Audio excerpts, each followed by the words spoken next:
Caitlin Clark has taken the women's basketball world by storm this year, cementing herself as one of the most electrifying players in the entire sport.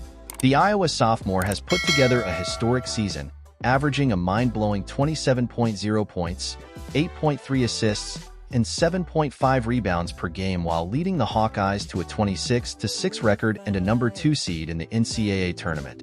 Clark's impact on the game goes far beyond just the numbers, however.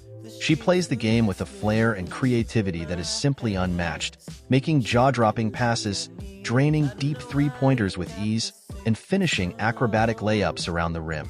Her court vision and ball handling skills are elite, allowing her to seemingly slow down the game and manipulate defenses at will.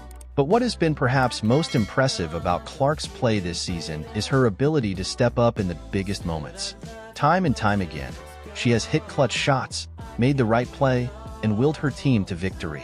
In Iowa's thrilling upset win over defending champion South Carolina in the round of 32, Clark exploded for 41 points, 12 rebounds, and 8 assists, outdueling South Carolina star Aaliyah Boston in a display of pure dominance. The hype and attention surrounding Clark is fully warranted. She is quite simply must-see TV every time she steps on the court. Fans across the country have been captivated by her talent and her flair for the dramatic. She has the potential to be a transformative figure for the women's game, inspiring young girls to pick up a basketball and dream of replicating her one-of-a-kind skill set.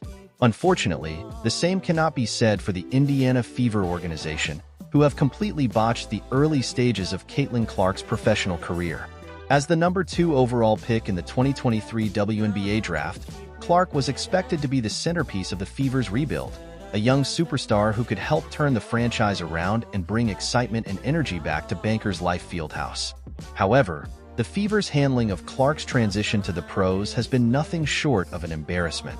From the very start, there have been clear signs of dysfunction within the organization, with reports of conflicts between the coaching staff, front office, and ownership group.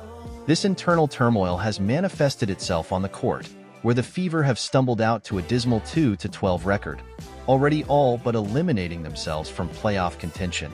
To make matters worse, the Fever have completely mismanaged Clark's role and development.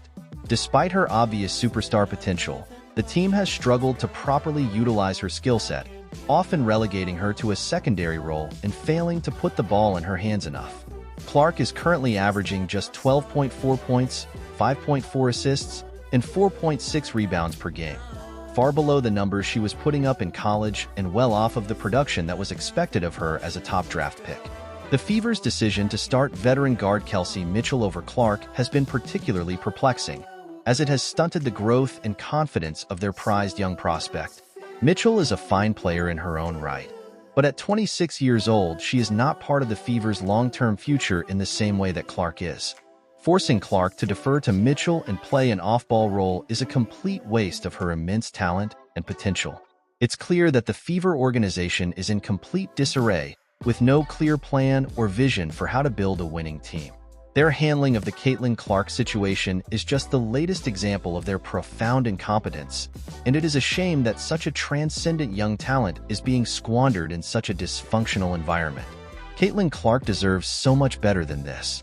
She is a superstar in the making, a player who has the ability to revolutionize the women's game and inspire the next generation of ballers. The Fever have a golden opportunity to build around her, but thus far they have spectacularly failed to do so.